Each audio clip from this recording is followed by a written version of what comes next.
Hello and welcome back to What's Streaming. I'm your host Josh, and this week I am back again with Rob. How you doing, Rob? I'm doing great. I'm ready to go. Perfect. And this week we are joined by James from Spacemen from Pluto. How are we doing, James? I'm good. I'm good. Thanks for having me on, Josh. How are you? Yeah, do you know what? I'm really good, thank you. I'm sat in my Good. Good. That's what we kitchen. like to hear. I'm having a good day. Do you want to give everyone a little intro to Spacemen from Pluto? Tell Yeah, them of what you course. do. Yes. So we're four guys that we all work together at a cinema, and we thought, and we've all got sort of media backgrounds from our degrees and that. We thought, why not put that to good use and talk about films on the internet? Because no one's done that before. And so we run a podcast that you can find on Spotify and Apple Podcasts and wherever you find your podcasts.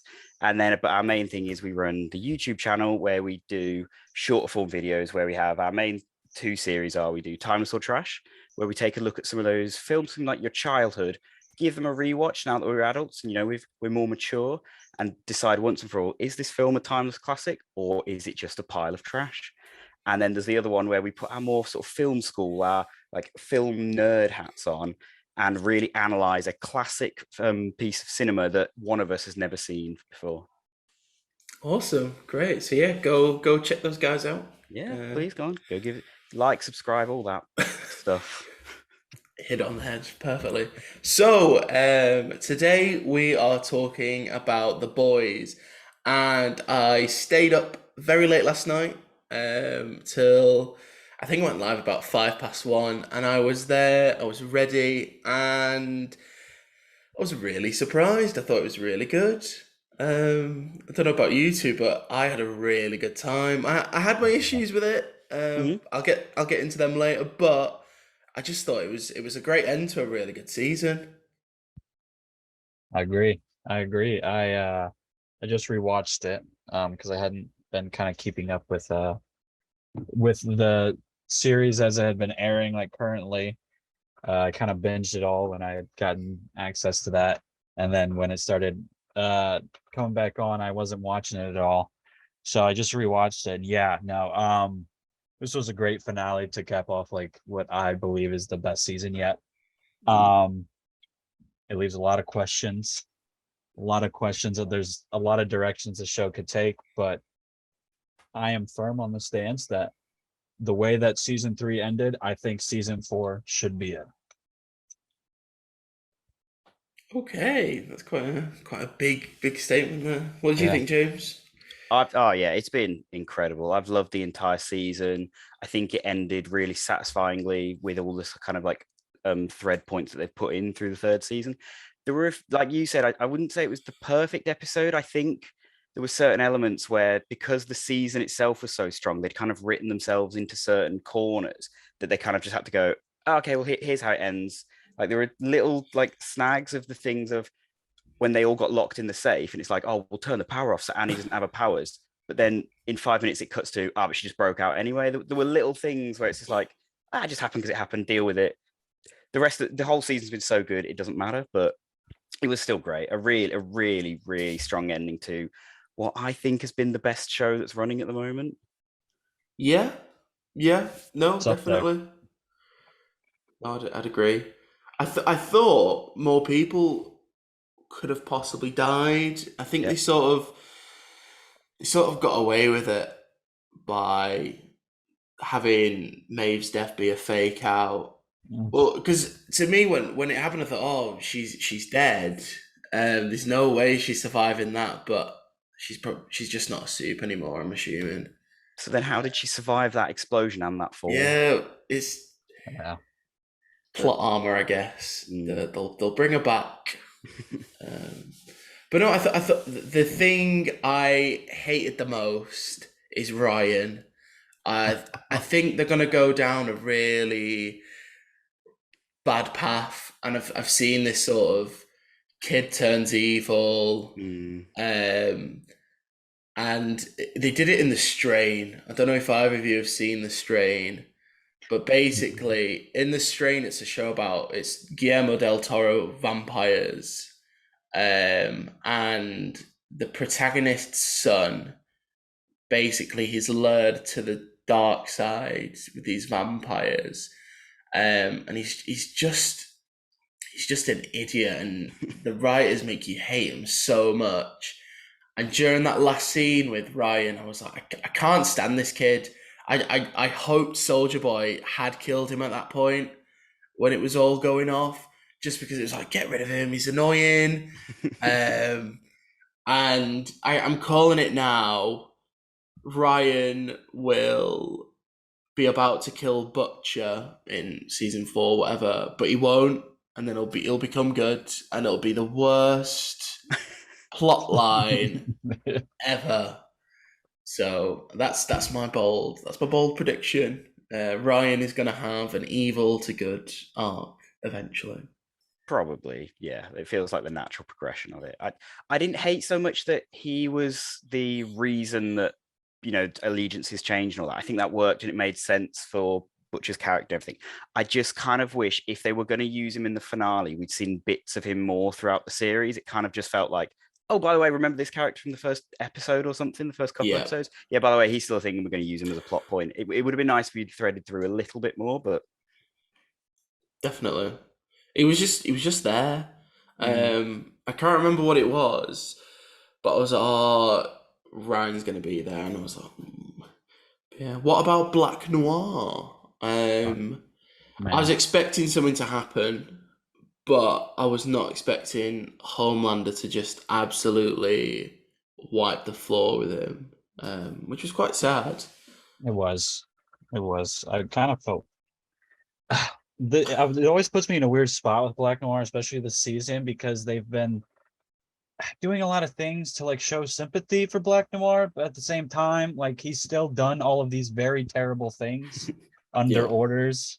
I mean, with all the cartoons in his head and like the very childish mindset he obviously has, but then they show you what actually, like, what happened to him and what made him this way, and then to get rid of him in like a sad way.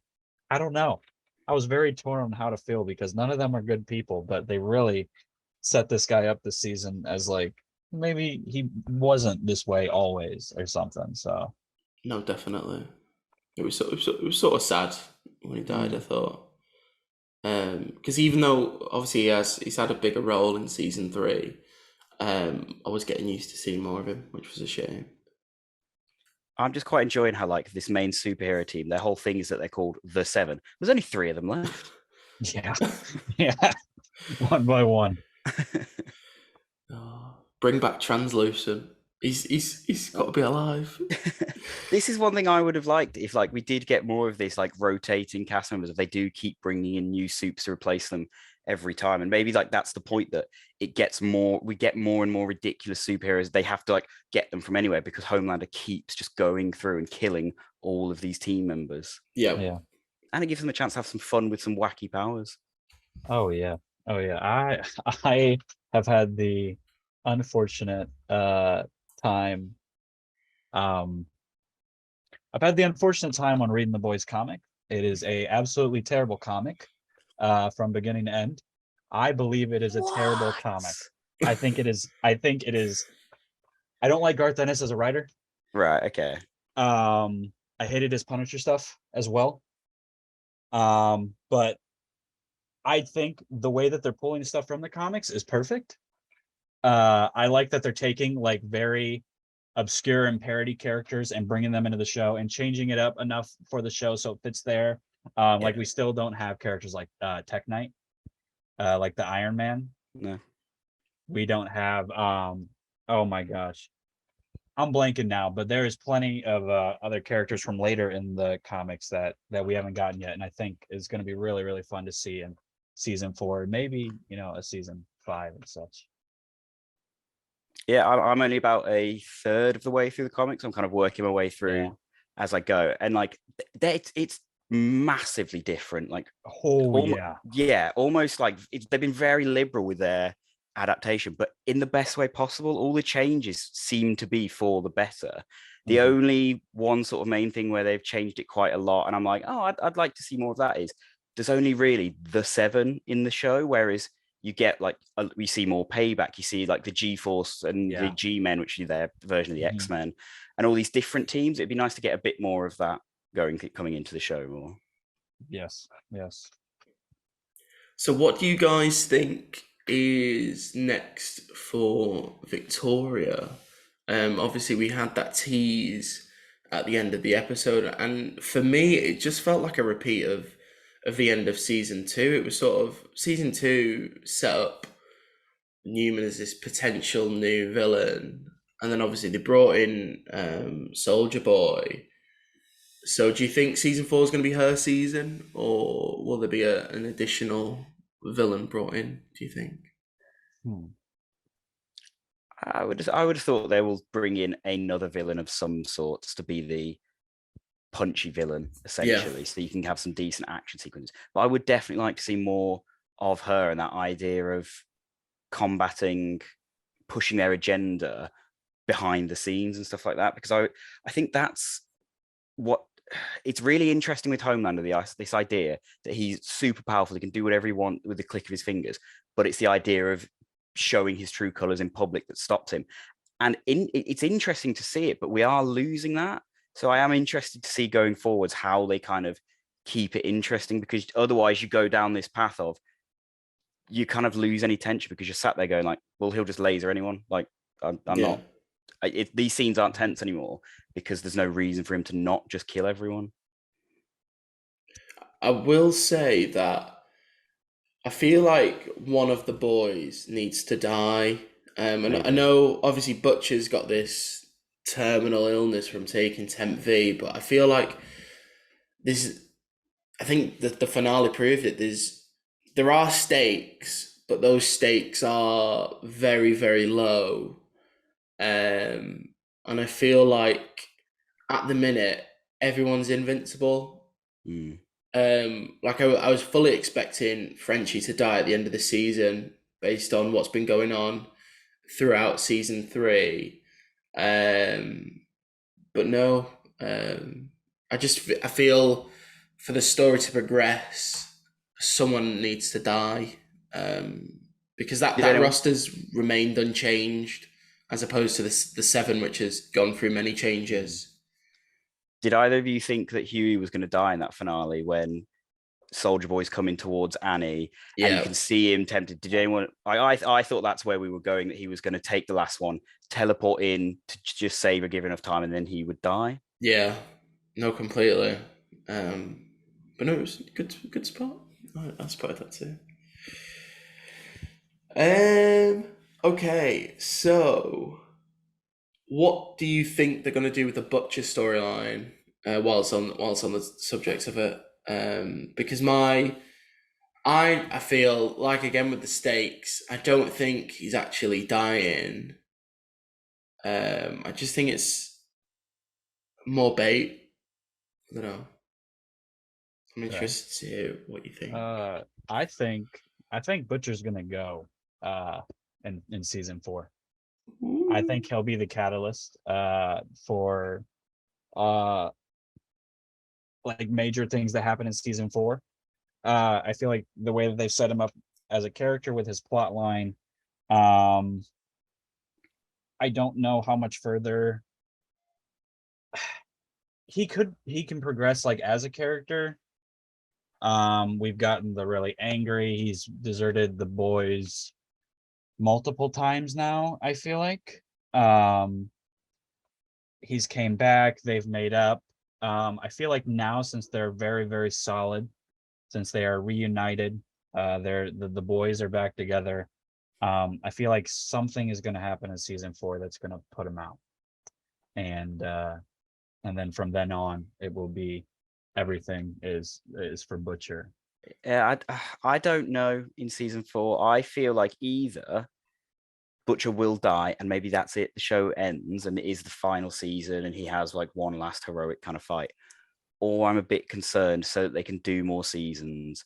Somehow in season 4, either the doctors were wrong or they'll find some new compound V that saves him. I would just be very surprised if the show continues after Butcher dies. Okay. I made some notes watching the episode, and one of my favorite, do you know, the show loves to put these little hints and these little details. And the best one in the finale was during the Remembering Maeve sort of sequence. And there was a clip of Dawn of the Seven, and the headline read, "Best kiss of my life, Dawn of Seven co-star." I just think this show is so great for its little jokes and its sort of Mickey takes of the real world. And I think this was the issue. I was completely sold on Maeve's death, which is why it came such a shock that she was alive. As soon as her eye got gouged out, I was like, she's done for. There's no way she's making it out alive, but somehow she did. But yeah, I'm very glad Queen Maeve, Brave Maeve, is still out there, eating her Pride vegetarian lasagna. I do think that's one of the great things about the show is like it takes sort of satirical shots at both sides. It kind of toes that line. So you've got the episodes where it's kind of, poking fun at the NRA and the gun sort of culture in America. And then you'll have another episode that opens with a piss take of the Imagine video from lockdown. Oh my, that was perfect. That was perfect. They got so many big names to be involved in that. Yeah. The Pepsi ad. Yeah. Pepsi ad was amazing. They had the horn guy from They the did. January I 6th saw thing. a TikTok of that literally like 30 minutes ago. Yeah. I was like, he looks familiar. Yeah. But yeah, I think it's always. Go on. I was just gonna say it's always done in like a really nice, organic way, and like how sometimes when you watch like corporations and studios trying to jump on trends and be like, oh look, we're relevant, and it's just a bit like you've missed the point. Like as much as I love the Marvel films, they've been guilty of this a few times, but the boys just really seem to kind of hit it on the head.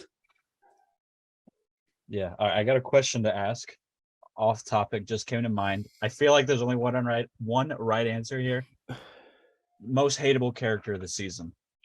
I don't know, like I'm tempted to say Butcher because he's constantly just making those decisions where it's like, come on, man, no.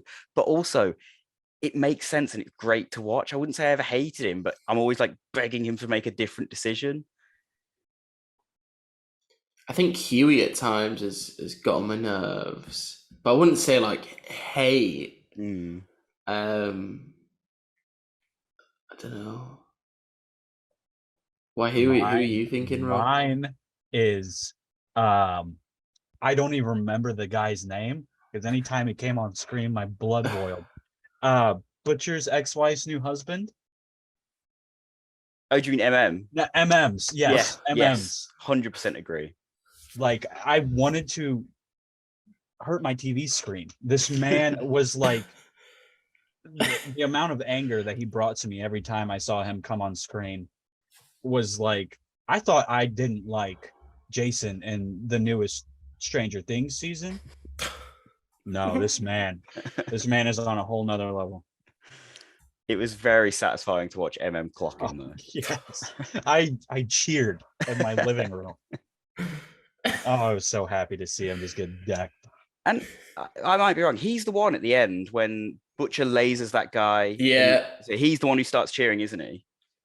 Yes. Yeah. He looks at the body and then looks up a Homelander, and he's the first one that starts it, and then everybody else. God. Todd. Oh, even the name's just the worst, isn't it? Sorry, anyone called Todd out there, but Todd. Because I thought it was gonna go horrifically wrong as soon as Homelander lasered that guy. But then Todd was there, and it was like, I wondered what I was like. Where's this going? Is this about to devolve into like Homelander's done as a hero now, and more people start booing him, and we get like an actual version from the dream sequence last season where he just lasers an entire crowd? And I'll be honest, this might be scarier. The idea that the public is just like, yeah, cool, we love this. Woo! He's got his base that's like cheering, but it even makes me think about is that, okay, the government's obviously going to see this. Yeah. This is going to go right. This is going to be huge. So you're going to have his base that is super strong and dedicated to him and very vocal about it. And then you're going to have the government, which is most likely going to have to crack down on it somehow in season 4. There's going to be some kind of consequence that tries to come onto him, and Homelander's going to like call on his base or something and have like a civilians versus government, and he's going to get a bunch of his support. Wow. Okay. One thing I thought was really interesting that we got in this final fight is until now, they've always presented this idea of Homelander's invincible. No one can touch him, no one can hurt him. But Maeve made him bleed, which suggests to me he is more like, Invincible and Superman, where he's not just invulnerable. If you hit him hard enough, you can take him down, which kind of, it gives them room going forwards to play with stuff. And it's not as hard to kind of take him down. It's not as hard to write him. But it also kind of goes back on some things they've said. Yeah, no, definitely. I thought the blood was very interesting, because it does feel like that sort of setup that there is a chance that by the end of the show, Homelander won't be around. And I'll double back on what you said about the show ending when Butcher dies. I think instead of that, the show could end when Homelander dies. Because if Butcher isn't the main character, then Homelander certainly is, for me anyway. Mhm. But yeah, I think the slowly peeling back the plot armor that Homelander has, and I just love how evil he actually is. Like the stuff in public, and then everything he's done this season. I think he's been completely unhinged with the girl on the roof. He's just absolutely lost it since Stormfront died, which was a really weird ending for Stormfront. Yeah. Because I just assumed she died in season 2. So when she's back, getting a bit wristy, do you know what I mean? It was very, very, very odd. So yeah. It feels odd to keep her alive and be like, oh no, she survived. They kept her on a hospital bed for one episode and then she's dead. Like, yeah, odd to keep her alive just to kill her one episode in. But I suppose they just want to have a moment for Homelander to snap in this season, I suppose. And they wanted an excuse for that whole sequence. Well, yeah.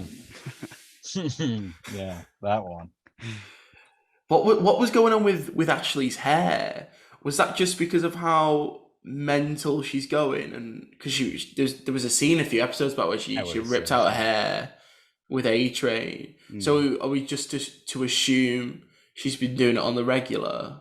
I assumed so. Yeah, I assumed it was just stress from having to deal with all this. Stress, yeah. Fair play to Ashley though for deleting that security footage.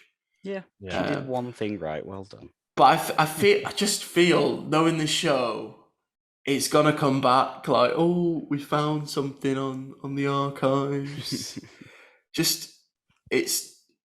Well, I don't know if this show would do it, but a lot of other shows would be like, oh, we found this. But I sort of hope they leave Maeve now. Maybe, yeah. Because she's been through it. Let her be happy. Definitely. I think it's kind of interesting that they've completely kind of gone back on A-Train's whole, oh, we can't run. They went, oh yeah, here's a heart. Like, I get that, there's some sort of character stuff in it. It's the heart of the guy who paralyzed his brother and all that. But I found it really interesting that as soon as he can run again, he just ditched the new costume, was like, yeah, I'm back in blue. Yeah. A-Train's story, especially I'll group the A-Train and the Deep storylines kind of together this year, because I think both by the end of their story this season, both ended up on the same kind of list for me as just being just absolute cowards with the way that they went. I don't know. I was very unhappy with A-Train and the Deep this season. See, I thought the Deep still had his funny moments, which is obviously not as funny as what he was in the first 2 seasons by far, especially season 1. But yeah, I think I really disliked the stuff that happened with the wife. I just wasn't sold completely on the storyline. So for me, when the deep this season, it was a gag or two, a fish sex joke, and then that was it. Um, I just I don't know what they're doing with this character. I think he's just comic relief now at this Yeah. point, really. Yeah. He's been reduced to a joke, which is all fair and play when the jokes are funny, but Yeah. I As long as they feel stay like funny. yeah, they don't want to milk the cow too much and have him just be there, because then they'll just kill him off like every other member of the seven that they've done. So yeah, but no, I think the jokes are funny, but they've got to figure out what's next for the deep. Yeah, I would have liked to have maybe seen more of that dynamic of how he and Starlight interact now that she's been forced to have her abuser put back on this team with her. No, definitely, and I think it's pretty cool that Annie's joined the boys now as well. Yeah. Ditching the costume and everything, so that'll bring a new dynamic, I think. Even if because her powers are cool, so it'll be interesting to see what they do with that. So yeah. Do you guys have anything else to say on the boys, or do you want to talk a little bit about Love and Thunder? I don't have any more thoughts on the boys, so I'm Yeah, ready to go. just it's been a really, really good season. I think performances all round have been great this season. Like Carl Urban has just chewed scenery every single season. You can tell he's having the time of his life with his role, and I'm having the time of my life watching it. No, it has been a really good season. I'm excited to see what they're doing this college spin-off season. Yes, I just saw the set photos actually. Yeah. Recently of those. I saw them this week. Excited for that. Should be good. I wonder if I'm excited to see if it's a different tone to the main show. What sort of elements they keep. Because hopefully it'll be just as good as the main show, but I'm not betting on it. So we'll just have to see.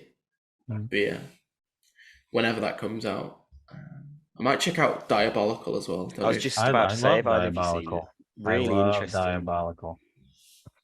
So, yeah, it's always fun. Like it's just this idea of them going, hey, just all these different creators, do what you want. Here's carte blanche with our world. Just have fun with it. Oh yeah. Yeah, they what I really liked about Diabolical is the way they set it up with each of the different anthology episodes. Is some of them weren't canon to anything. Some of the episodes were canon to the comics, and then some of the episodes were canon to the show. And I thought that was genius because I got to kind of there's some just for fun, some that have some stuff that do the comics, and then some that actually show stuff that happened before the first season of the TV show. So I think it's beautiful. I hope they do another season. Yeah, man, I'd be well up for watching something like that. Awesome. So, whilst we're not going to be streaming it this week, we have all seen Thor: Love and Thunder and thought it'd be a perfect opportunity to share our thoughts. So we'll start with James. What did you think of Thor: Love and Thunder? So I love the Marvel films. I do. It's my favorite franchise by far and above.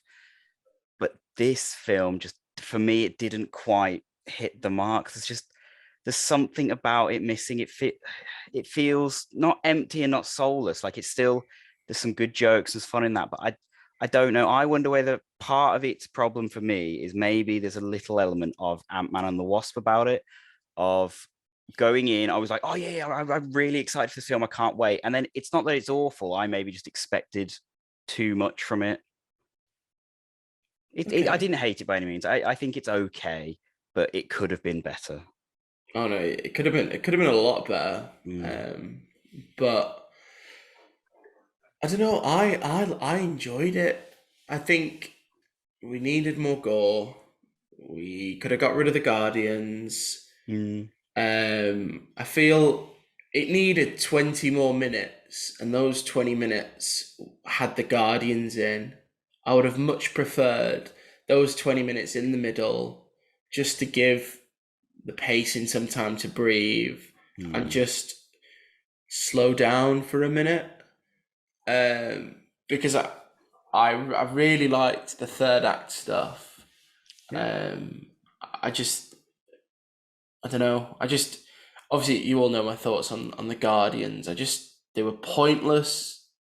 Obviously they were there for some reason, but that whole idea of Thor wanting to feel wanted could have been achieved completely differently, for me. I do think kind of this whole film feels a bit like someone in a boardroom somewhere went, yeah, we'll do a fourth Thor film. And everyone kind of went, we didn't have any ideas for it. So yeah, we'll kind of work something out. So that's why you've got this thing of, oh, well, he left Endgame with the Guardians, so we'll throw them in and get rid of them soon on.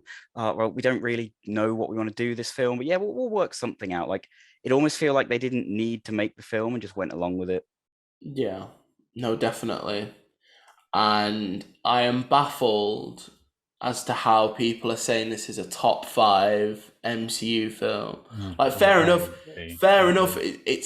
I think it's a good film. I liked it, but there is no way it is better than the likes of Endgame, Infinity War, Winter Soldier. Just there's so many top tier Marvel films, and Love and Thunder just does not make the cut. So, Rob, what did you think of Love and Thunder? I loved it. I will say that. I loved it. I thought it was a great movie, just the next step in the Thor saga. Would I put it even in my top 10 MCU movies? No. Is it better than Ragnarok? Not by a mile for me. I hold Ragnarok in very high regards in the MCU. It is not better than Ragnarok in any way. But I still think it was a great movie. We definitely needed more gore.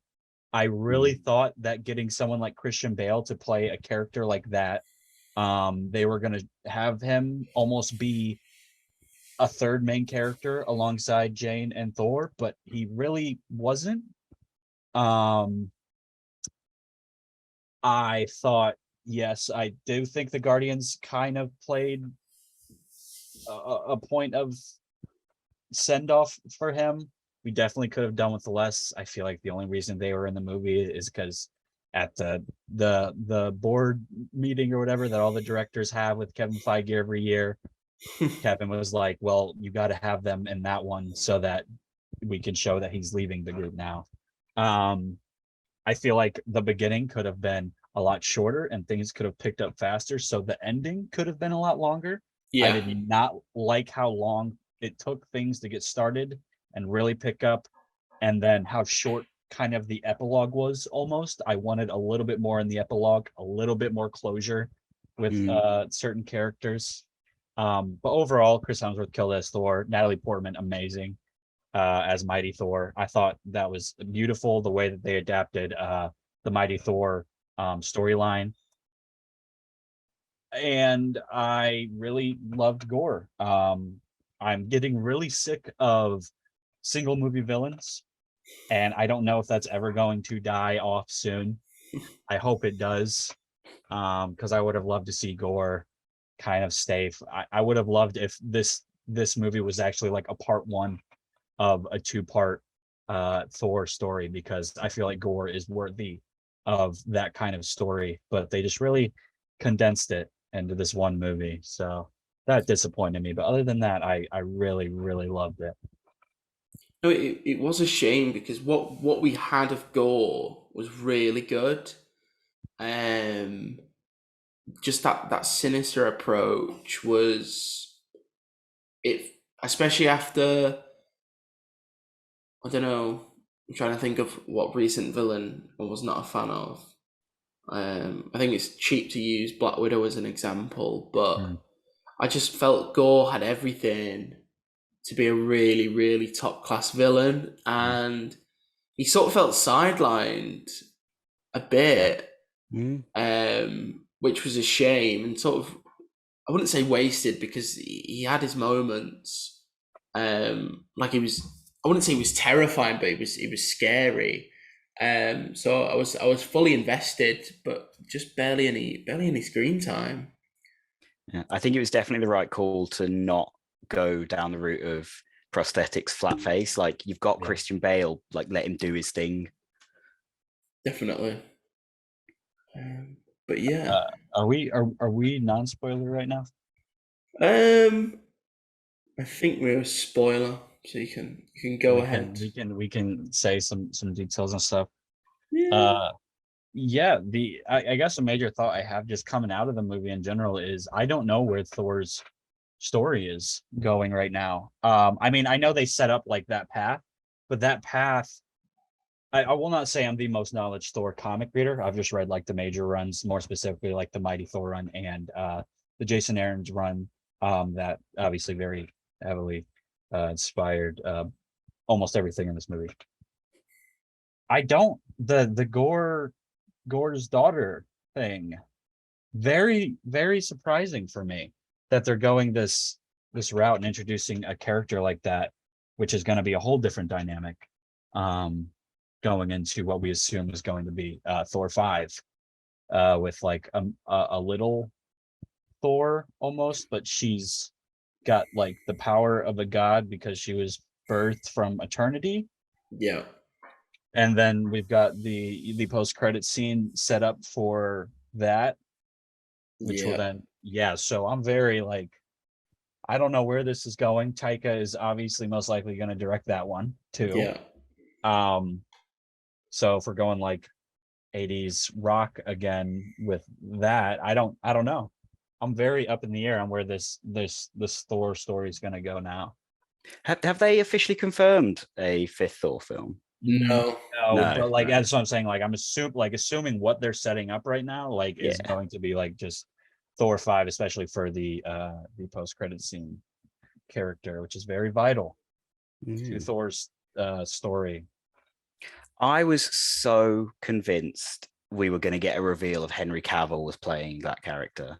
Really? I don't know why. I was just really ready for it. I don't hate the casting. To be fair, I think it's a good idea. It can definitely work. Casting. But yeah, there was a part of me that was like, oh man, when's Henry Cavill joining the MCU? Come on, man. I'm still on the board with Henry Cavill in the MCU as a Captain Britain. I love that. Yeah, I mean, I feel like he's perfect for that.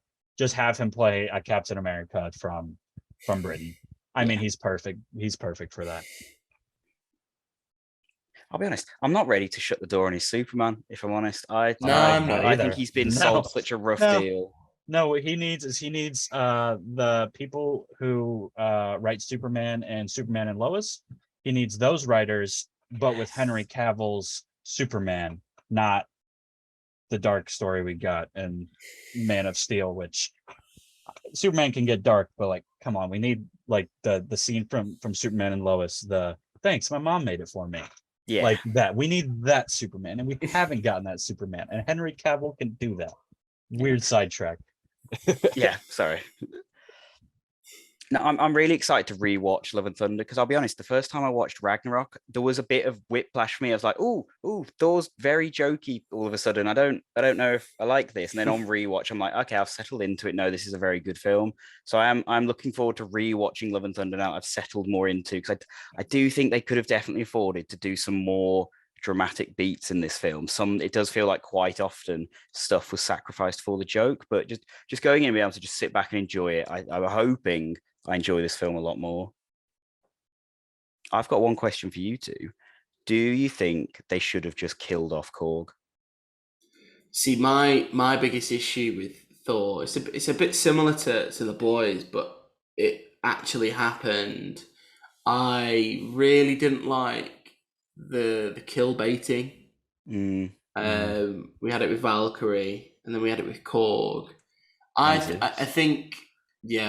I think Korg is always going to be there, and obviously there's rumors of a short series on Disney Plus. But I think as long as Taika Waititi is in charge, Korg is there at the right hand of Thor. And I like Korg. He's got funny jokes, but I think there was way too much Korg in Love and Thunder for me.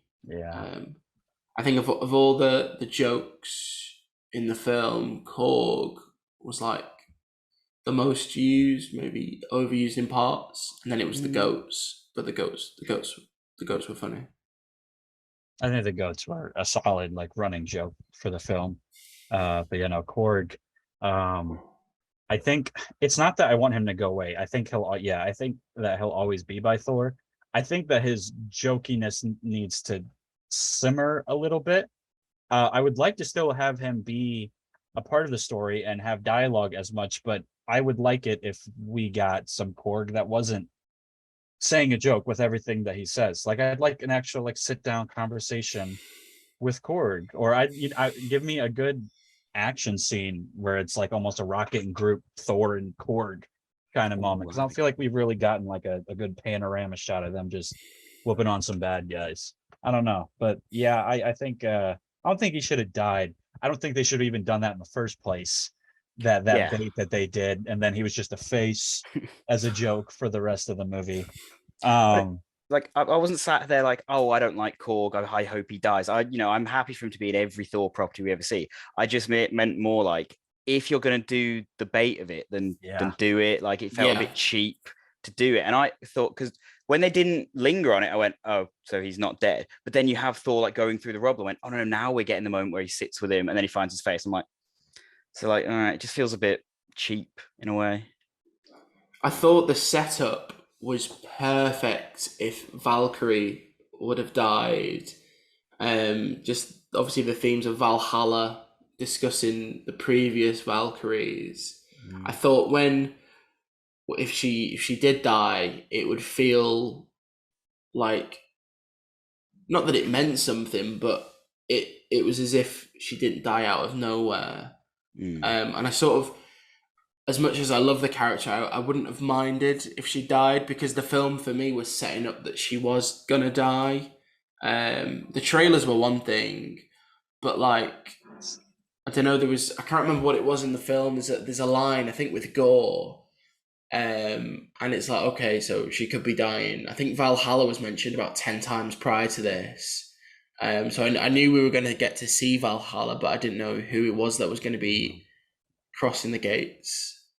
Obviously it was Jane, and I thought that scene was really good. Yeah, that was a beautiful scene. I thought that was awesome. I really wanted Heimdall to bring up Axel and ask her how Axel's doing or something like that. I would have loved that. But that was a very beautiful scene. Is that setting up anything, or is that kind of just closing the book? I think I took it as it's just closing the book, giving a little more closure for Jane. She did make it to Valhalla with Heimdall, and we can assume this universe is Loki and Odin. Yeah. That's kind of what she'll be hanging with them there. Also, in a way though, if they want to go that path, they could set up Jane Foster Valkyrie if they ever wanted to touch that. After Jane Foster is Mighty Thor in the comics, she becomes like Valkyrie or the Valkyrie, which is pretty much the guardian of the dead. Like when people would need to cross the river Styx and stuff to the afterlife, she would be on the boat making sure that they get across like safely. So if they do ever want to touch something like that, I feel like the door's open for Jane to return in some form again. Yeah, man. Definitely. Speaking of Valhalla and that, my favorite joke of the entire film was when Thor's like sat talking to Sif as she's like dying. Yeah. And she's like, oh, at least I'll go to Valhalla. And he's like, oh, well, technically you have to die in battle to go to Valhalla. Maybe your arm made it to Valhalla. That was a really good joke. I love that one. No, it was I kind of an almost serious topic with the movie. Something that aggravated me. The little that we got of Bast in the movie, I thought we didn't even get like a close-up or a shout-out, like when they were walking by and Thor was pointing out all the obscure gods and all the weird and funny ones. I thought we were gonna get like, oh, and there's Bast, like goddess of it was Egypt and then moved to Wakanda and blah blah blah. But no, like we just got Bast at the bottom right of the screen at my theater, just kind of looking around for a couple seconds, and that was it. It's I was like, interesting man, we that have Black Panther 2 this year too, well, and I was like, wow. this is the thing. It's interesting that now this is our sort of like second little hint towards Black Panther and the Wakandan afterlife. We got one in Moon Knight, and now we're getting another reference there. They're kind of like reminding us this. I'm so excited for Black Panther 2 and really interested to see what they do with it. Oh, I got so many theories on Black Panther 2. But yeah, I like what just the MCU in general has been doing lately with setting up all the different mythologies and all the different gods. Because Marvel has always just been like, if there's a god in some mythology, it exists in our universe. That culture has its own, it exists. And I think it is awesome because we've seen the Wakandan afterlife, we've seen the Egyptian afterlife, we've seen the Asgardian afterlife. And I don't doubt that we will be getting more and more as it goes on, especially with the first post-credit scene and it kind of setting up for probably Thor 5, but could be an event kind of thing if they want to go that path. We could even see like more of the Greek pantheon, and we could see more of, I want to see more of the Egyptian gods and this and that. I'm very, very, very excited for the future of this gods and mythology stuff they're setting up. Yeah, man. Definitely. I was gonna say before it was quite spooky. I was gonna ask, do you think Sif made it to Valhalla? But She's alive by the end of the film.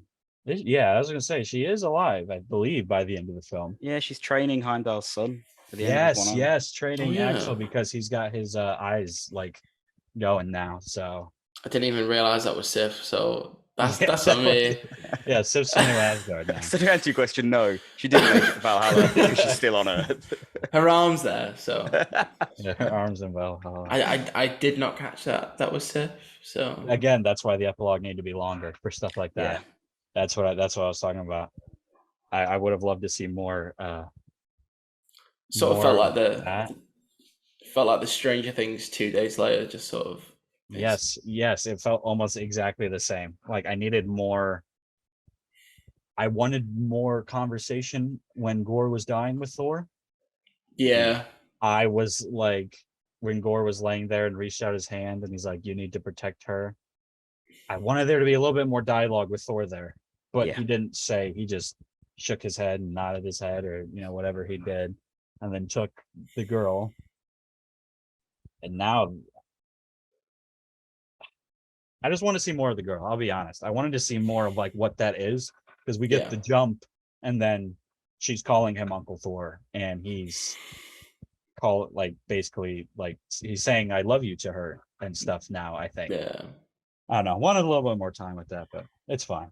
The little action jump fence felt so anticlimactic. I don't know if they were running slow or I just remember being like, "Oh, we getting to the punchline." Like they're just there, like. But no, I'll definitely have to watch it again. I can't believe it's but Sif. I am baffled. You're getting sacked from Streamin, you. Please no. One thing I was like kind of waiting for was, so in that first action scene where he is with the Guardians and there's all this mad stuff going on, particularly the bit where like he jumps and he's doing the splits between the bikes. And because you've got Korg's voiceover, I was really waiting for the gag of it's like, okay, well, this isn't really how it happened. Korg's embellishing it and being a bit funny for the story. And it never just came. So I'm like, no, actually, are they telling me that is actually how it all happened? Wow. Okay. This is a bit strange. I'm going to have to adjust for this film. Yeah, no, this is definitely the goofiest we've ever seen Thor.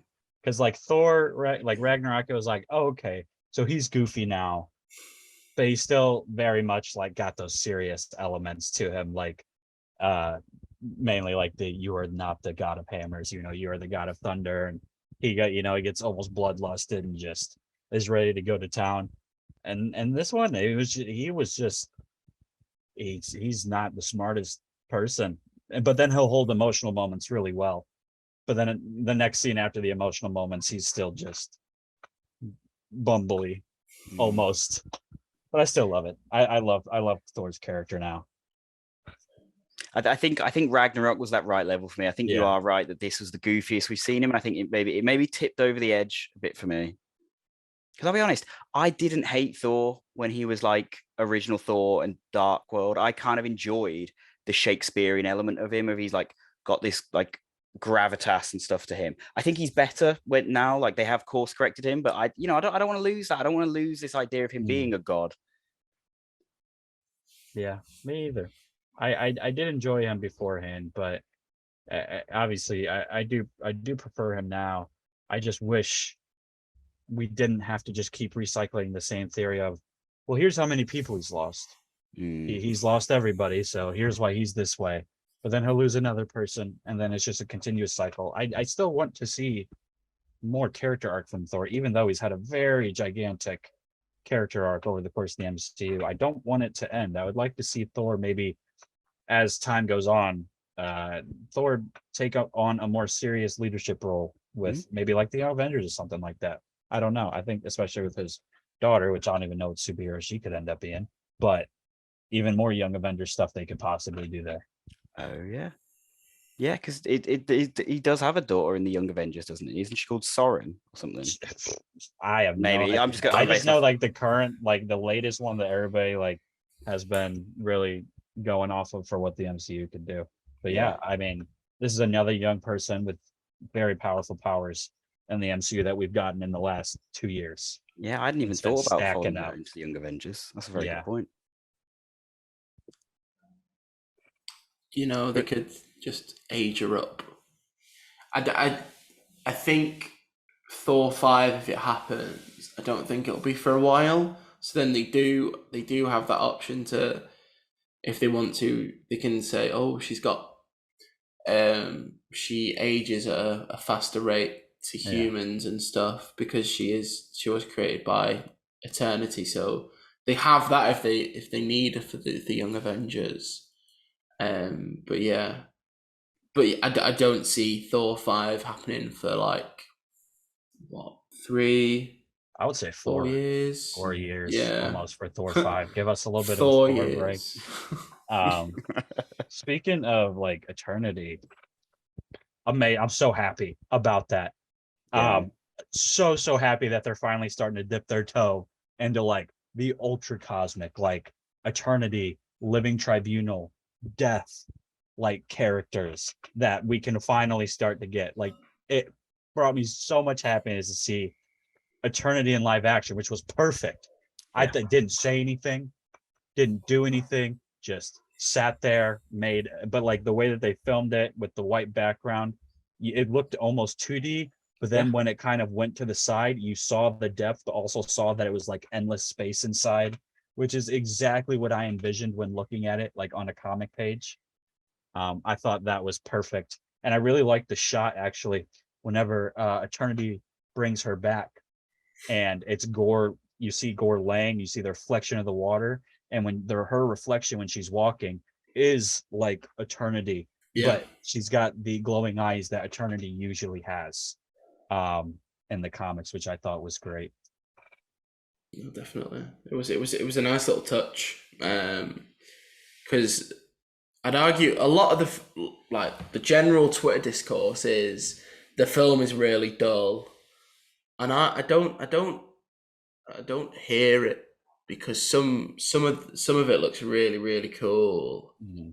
And especially that scene with the water was a really nice touch. And he sort of reminded me of that deleted scene from Endgame with Tony Stark and I can't remember the actress's name. I know you're talking about 13 Catherine Reasons. something. Yeah. Catherine, is it Langford? It's not Langford. No. Who am I thinking? Yeah.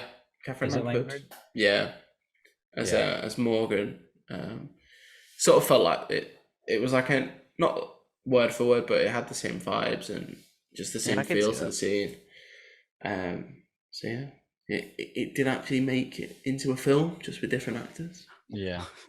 Yeah, for all my criticisms of this film, I wouldn't. Dull is not a word I'd use to describe this film. No, definitely not dull. I would say it's in my top 5 most visually appealing MCU movies for me. Okay, I love the at colors in times. this movie. Like it started out super bright at the beginning, but then as gore went on more and more and was killing more, the movie got darker and darker with its set pieces. But I liked how even in some of the dark set pieces, like whenever Thor was being projected into like that cage, Yeah. it was very dark, but in the background still you could see like this purple glow on everything, which I really really liked.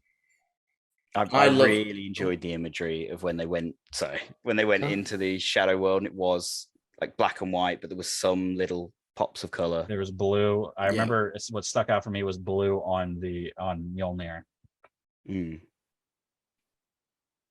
Definitely. I have to ask, what did you guys think of like the final fight, more specifically, how Thor brings the kids in? I thought it was great. I thought it was so awesome, and I saw it happening, and I was like, I already know. I'm gonna go on Twitter in the next couple days, and so many like comic is the Bible. People are gonna be like, well, that's not how it works in the comics, and I'm like, I don't care if that's not how it worked. That was awesome. That was so cool. I It don't was care so if that's funny. not how it's supposed to work or if it breaks canon. That's amazing what he did. That whole scene with the bunny, how she was spinning around with the Yeah. bunny with the laser. Oh my gosh, that was phenomenal. At first, I was like, "Wait, is he just straight up going to take these kids into battle? That's a bit irresponsible, if I'm honest." Thor. And then when he gives them all the powers, and I love that little bit where he's like, has the power of Thor for a little bit. Yeah, for That was limited another time good little only. gag. Yeah, for limited time only. Yeah, that was fun. It was a good little bit. He's there like you're all Asgardians, and then that one kid goes, "I'm not. I'm this." They all start saying what they are. Yeah, and he's like, "We are as guardians today." I was very happy with the final battle. Not as climactic as I thought it was going to be. I thought the final battle was going to be like huge, but Yeah. it was not as climactic as I thought it was going to be. I think the fight with the three of them, the 3-on-1 was good. Yeah. I feel I wouldn't have wanted a rematch for the final battle. I think that fight in the middle was good enough to leave it at that. And then obviously Valkyrie got injured, so she was ruled out the last fight. So bringing in the kids was a really weird turn, but I think it worked really well. I just remember watching it. I was like, "This is great." Yeah, Just so unexpected. there's a lot of unexpected things in this movie, I will say. Mhm. I don't know. I had a lot of not expectations because I don't like calling my theories expectations, but like a main one, for example, I was very curious how they were going to do the Necro Sword in this movie, Mhm. especially when it comes to rights. Um, and they handled it in a very weird way, in my opinion. I mean, it stayed the Necro Sword, but I feel like they just substituted symbiotes for just these weird black monsters.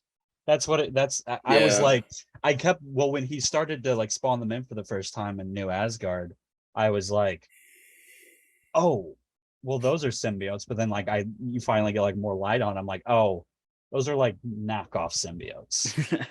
Like they were like shaped almost the same ways as the one that like the Necrosword would spawn. Like they do the same things, but they're just not symbiotes. Yeah. But they still gave it the same origin as it was existing from the beginning of time, and it was used to kill gods.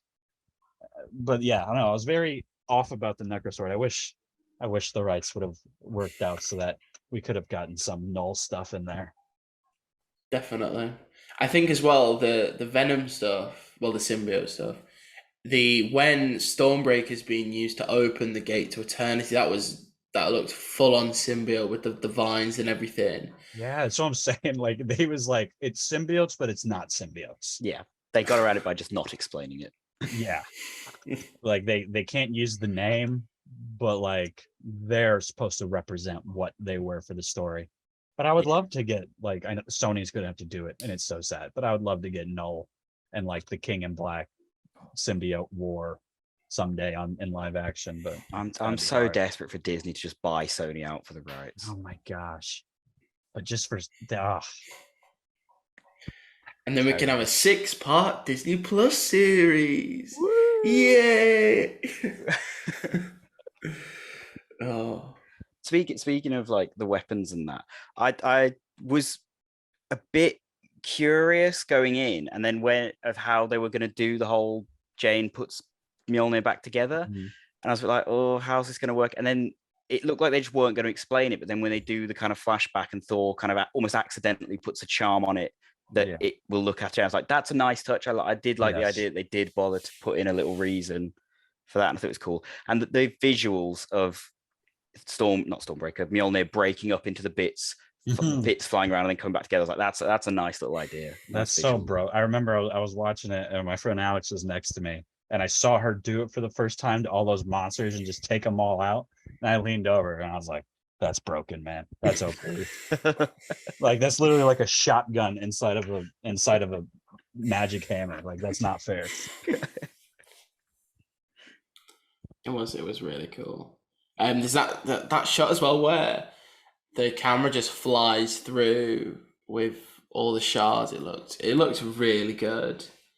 But yeah.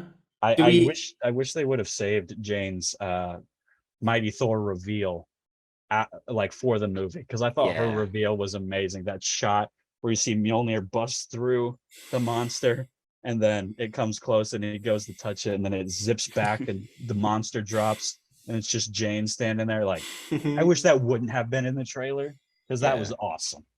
No, it was.